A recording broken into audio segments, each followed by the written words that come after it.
हरे कृष्णा। आज की हमारी वीडियो का टाइटल है कृष्ण कथा की महिमा।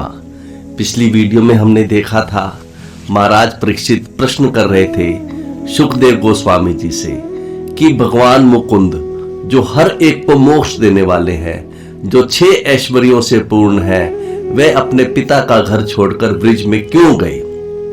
प्राय दूसरे अवतारों में देखा गया है कि भगवान जहां अवतार लेते हैं वहीं बाल लीला करते हैं, उन्हीं माता पिता को सुख देते हैं। लेकिन इस अवतार में भगवान जन्म लिए मथुरा के कारागृह में और चले गए ब्रिज में। परीक्षित महाराज जानते हैं भगवान क्यों गए, जानते हैं कि भगवान ब्रिजवासियों को सुख देने के लिए गए ब्रिज में। वास्तव में परीक्षित महाराज भगवान की ब्रज की लीलाओं को सुनना चाहते थे।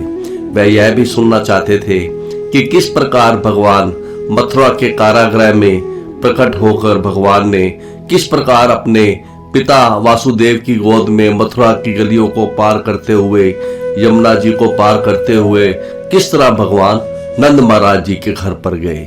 परीक्षित महाराज की यह सब लीलाएं सुनने की उत्कंठा है। परीक्षित महाराज का अगला प्रश्न था पिछली वीडियो में कि भगवान जो भक्तों के पालक हैं, यदुवंश के स्वामी हैं, वह अपने संबंधियों के साथ ब्रज भूमि में कहां रहे। श्री कृष्ण ने अपनी जाति के लोगों के साथ श्री कृष्ण कहां उन्होंने वास किया। ब्रिजमंडल 84 कोस में है। भगवान श्री कृष्ण ब्रिजमंडल में कहां रहे।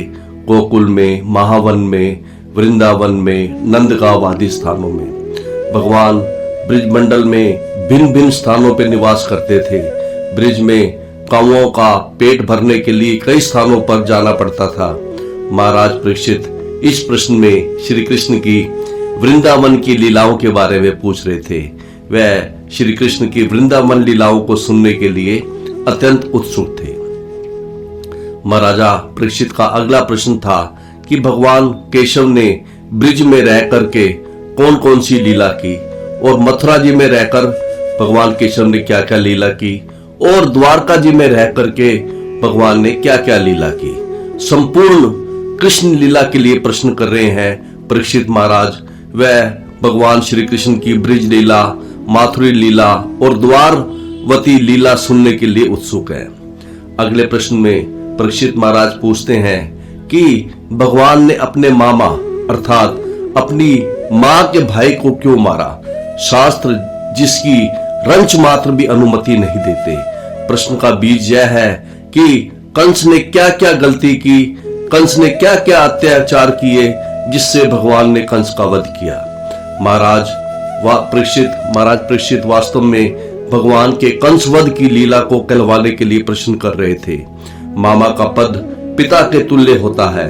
मामा के संतान ना होने पर भांजा ही उसकी संपत्ति का वैध उत्तराधिकारी बनता है। तो फिर कृष्ण ने अपने माता के भाई अपने मामा को क्यों मारा।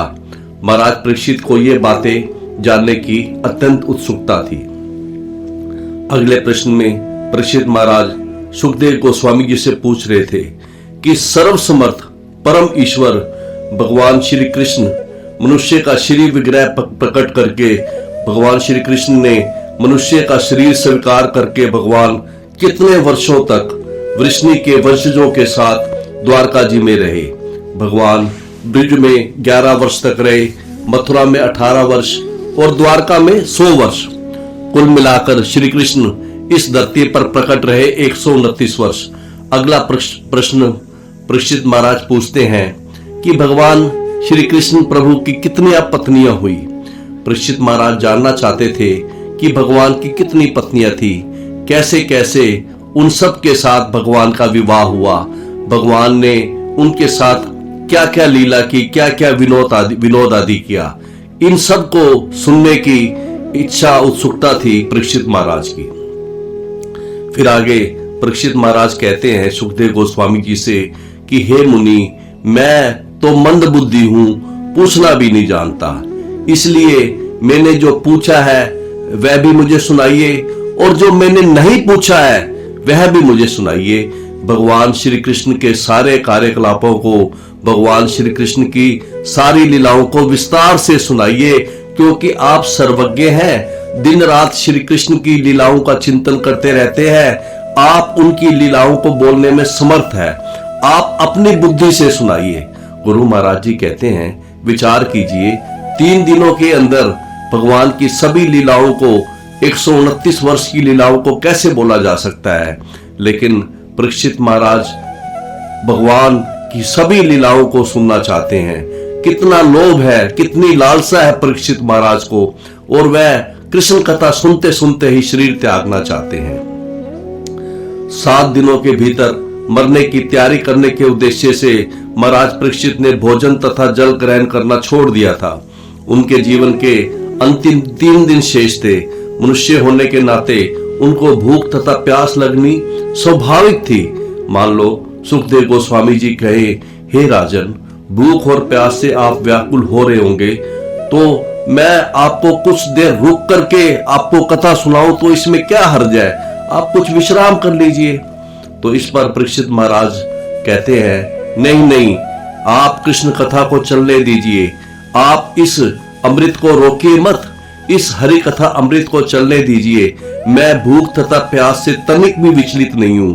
यद्यपि यह भूख सहने में अत्यंत कठिन है, लेकिन यह भूख मुझे बाधित नहीं कर रही है, पता नहीं कहां चली गई है।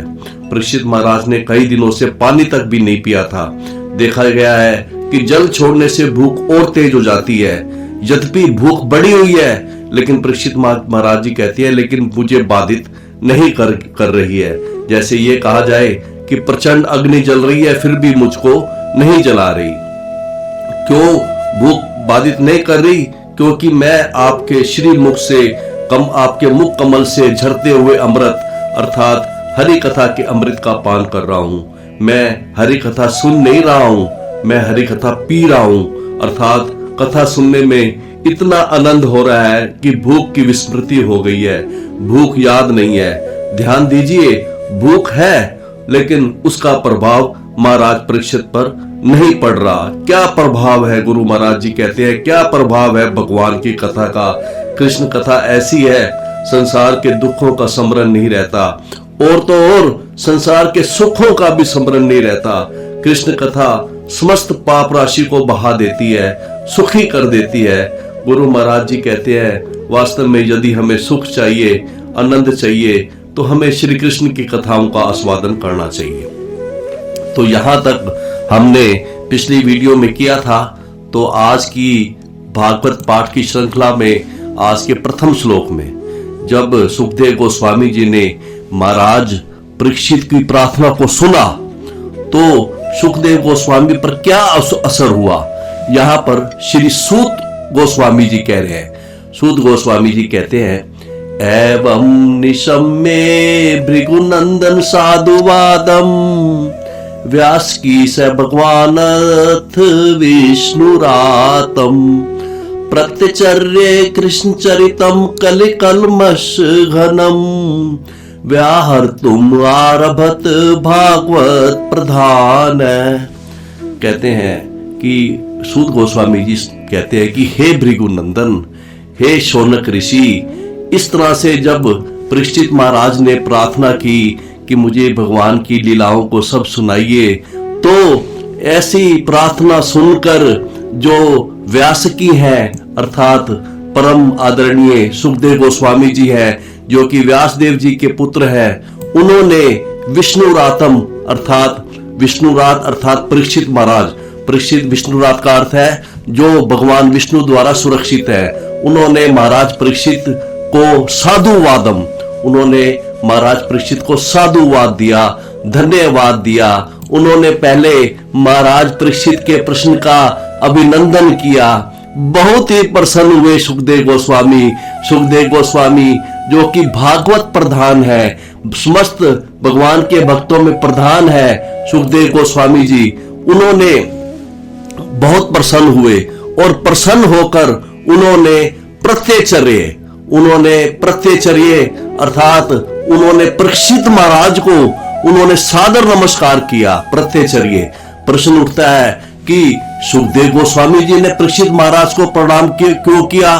तो गुरु महाराज जी कहते हैं कि उनको ध्यान में आ गया, परीक्षित उनको ध्यान में आ गया सुखदेव गोस्वामी जी को कि यह वही परीक्षित है जिनकी भगवान ने गर्भ में रक्षा की थी। परीक्षित महाराज को सादर नमस्कार करके और भागवत प्रधान जो सुखदेव गोस्वामी जी थे उन्होंने व्याहर्तुम आरभत, उन्होंने कहना शुरू किया। क्या कहना शुरू किया? कृष्ण चरितम। उन्होंने भगवान कृष्ण की कथा कहनी शुरू करी। कृष्ण कथा कैसी है? कली कलमश घनम। कृष्ण कथा ऐसी है जो कलयुग के जीवों के सब प्रकार के पापों को नष्ट करती है। तो इसके सरलार्थ में गुरु महाराज जी लिखते हैं कि सूत गोस्वामी ने कहा, हे भृगुपुत्र शौनक ऋषि, परम आदरणीय व्यास पुत्र भगत सुखदेव गोस्वामी ने महाराज परीक्षित के सुप्रश्नों को सुनकर राजा को सादर धन्यवाद दिया और फिर उन्होंने कृष्ण कथा के विषय में वार्ता आरंभ की, जो कृष्ण कथा जो कि इस कलयुग के समस्त कष्टों के लिए रामबाण औषधि है। तो कृष्ण चरित की, कृष्ण कथा की क्या विशेषता है, कृष्ण कथा की क्या महिमा है? कृष्ण चरितम कली कलमश घनम। कृष्ण चरित ऐसा है जिसको कहा जाए, सुना जाए तो यह कलयुग के पापों को नष्ट कर देता है। जो व्यक्ति कृष्ण कथा को पढ़ता है, सुनता है, उसे कभी संदेह नहीं हो सकता कि श्री कृष्ण ही परम फल है और उनको पाने के लिए कृष्ण कथा या कृष्ण नाम ही साधन है। कृष्ण चरित ही सब प्रकार के विवादों को नष्ट करने वाला है। उस सभा में बहुत मत के लोग बैठे थे, बड़े बड़े ऋषि मुनि सब आए थे। वहां विवाद रूपी कलमश खत्म हो चुका था और सभी लोग कृष्ण कथा सुनने के लिए तैयार थे। शुरू में कुछ ऋषि मुनि कानाफूसी कर रहे थे कि कैसे केवल कृष्ण कथा सुनने से मुक्ति हो जाएगी, लेकिन 9वां स्कंद पूरा होते होते 10वां स्कंद शुरू होते ही सब ऋषि मुनि परीक्षित महाराज की तरह ही उत्कंठित थे। वे सब अपने मत को भूल गए थे और विवाद न करने के लिए कान पकड़ लिए थे और वे सब भगवान कृष्ण की कथाएं सुनने के लिए उत्सुक थे। गुरु महाराज आगे कहते हैं कि कृष्ण चरितम कली कलमश घनम, कि कृष्ण ये जो शब्द है यह सूचित करता है कि कृष्ण कथा इस कलयुग के कष्टों को कम करने वाली है, इस कलयुग के कष्टों का नाश करने वाली है और इस कलयुग के लिए कृष्ण के कार्यकलाप, कृष्ण की कथाएं समस्त कष्टों की रामबाण औषधि है। कलयुग में अधिकांश लोग अभागे तथा अनेक विपदाओं से ग्रस्त रहते हैं, इसीलिए श्रीला व्यासदेव ने इस युग के कष्ट भोग रहे लोगों को छुटकारा पाने के लिए नारद मुनि जी के आग्रह पर श्रीमद् भागवत लिखा था। और श्रीमद् भागवत का ही एक श्लोक है जिसको गुरु महाराज जी कहते हैं, प्रथम स्कंद के 7वें अध्याय का 6वां श्लोक है। कहते हैं कि अनर्थ उपशमम साक्षात भक्ति योगम अधोक्षजे। कहते हैं कि इस संसार में जो भौतिक कष्ट है, जो व्यर्थ ही जीवों को तंग करते हैं, इन सब का उपशमन किया जा सकता है। कैसे किया जा सकता है? साक्षात भक्ति योगम अधोक्षजे। भगवान कृष्ण की भक्ति करके अपने जो व्यर्थ के कष्ट है हम इसको कम किए जा सकते हैं। और कहते हैं कि लोकस्य अजानत, लेकिन लोगों को इस बात का पता नहीं है, इसलिए विद्वान जो व्यासदेव जी है उन्होंने चक्रे, उन्होंने सातवत सहितम, इसलिए विद्वान व्यासदेव जी ने श्रीमद् भागवत की रचना की।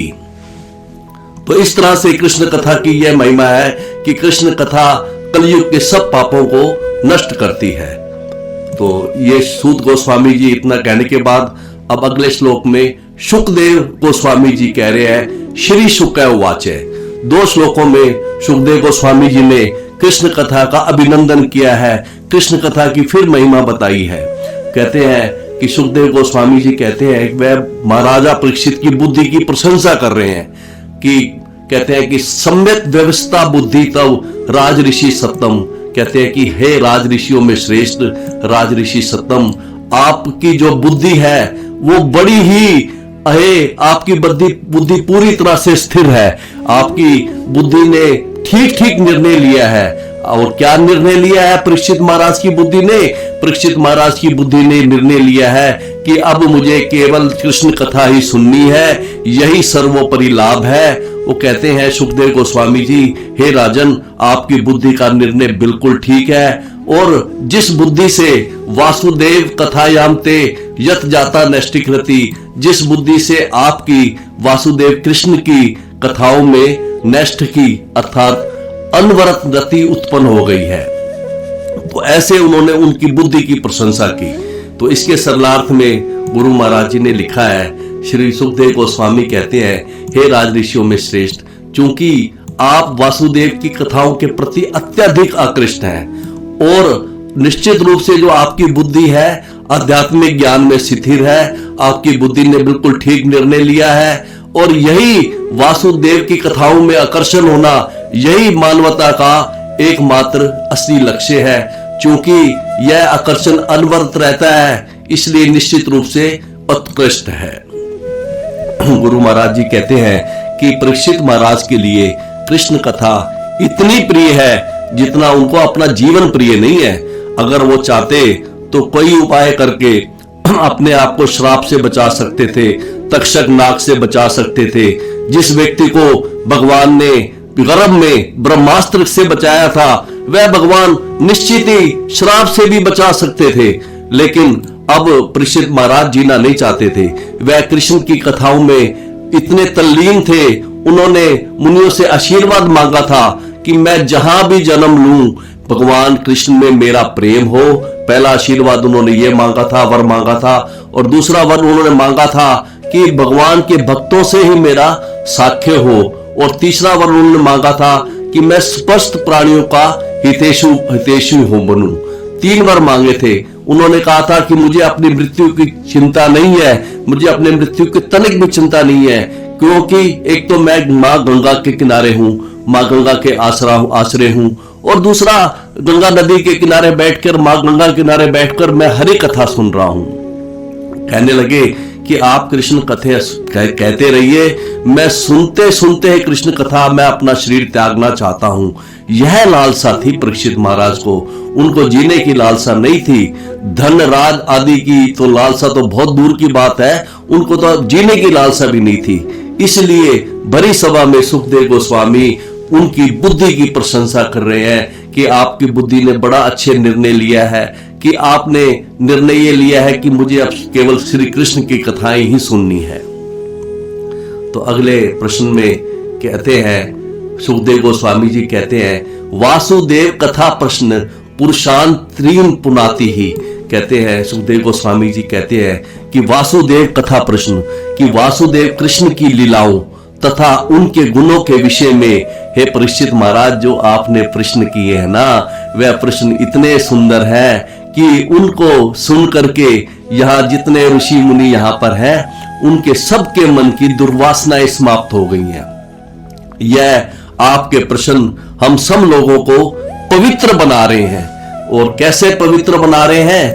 कहते हैं तत्पाद सलिलम यथा, जिस तरह से भगवान विष्णु के चरणों के अंगूठे से निकलने वाले गंगा जल संपूर्ण संसार को, अर्थात तीनों लोकों को, ऊपरी लोकों को, स्वर्ग आदि लोकों को, मध्य लोकों को जैसे पृथ्वी लोक, और अधे लोक जैसे पताल लोकों को, तीनों लोकों को मां गंगा का जल पवित्र करता है।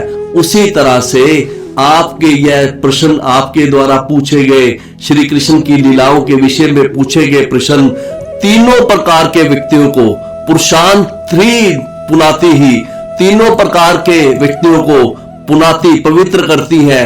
किस किस को? वक्तारम को, अर्थात जो उत्तर देने वाला है, पृच्छकम जो प्रश्न पूछ रहा है उसको भी पवित्र करती है, जो उत्तर दे रहा है वक्तारम उसको भी पवित्र करती है, और श्रोतन और जो दोनों के वार्तालाप को सुन रहा है उनको भी, उसको भी पवित्र करती है कृष्ण कथा।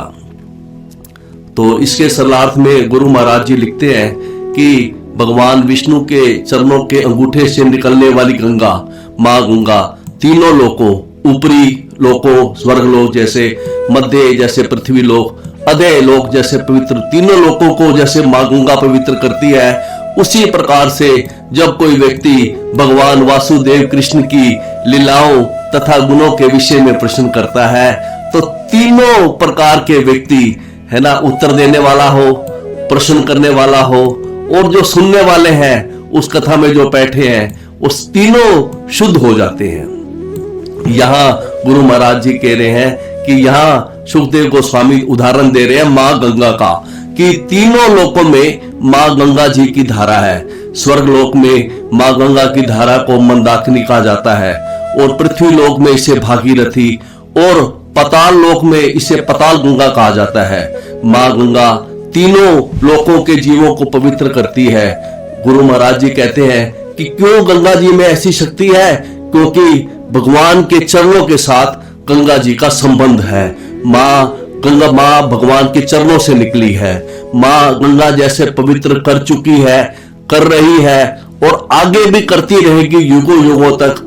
उसी तरह से कहते हैं सुखदेव गोस्वामी जी, सुखदेव गोस्वामी कह रहे हैं कि उसी तरह से हे परीक्षित महाराज, आपके द्वारा पूछे गए प्रश्न युग युग तक श्रोताओं को, वक्ताओं को और पूछे जाने वालों को सबको पवित्र करते रहेंगे। तो आज की हमारी जो कृष्ण कथा की महिमा का टाइटल है, इसका व्याख्या करते हुए गुरु महाराज जी कहते हैं कि गुरु महाराज जी कहते हैं गंगा जी तो पूरे संसार में सब जगह नहीं जा सकती।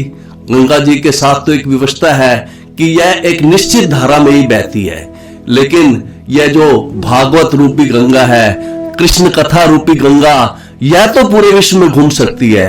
यदि कोई व्यक्ति जाएगा गंगा जी में, तभी वह व्यक्ति पवित्र होगा। गंगा जी उसके घर पर तो आएगी नहीं, लेकिन कृष्ण कथा रूपी गंगा तो पूरे विश्व में घूम सकती है।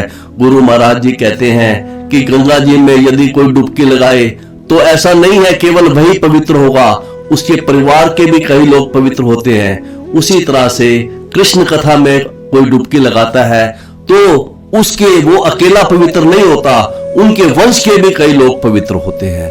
तो ये कृष्ण कथा की महिमा है, जिसको आज का टाइटल हमने पूरा किया है। तो आगे अगले कथा में, अगली सिटिंग में देखा जाएगा कि आगे क्या सुखदेव गोस्वामी आगे क्या कहते हैं। तो तब तक के लिए हरे कृष्णा।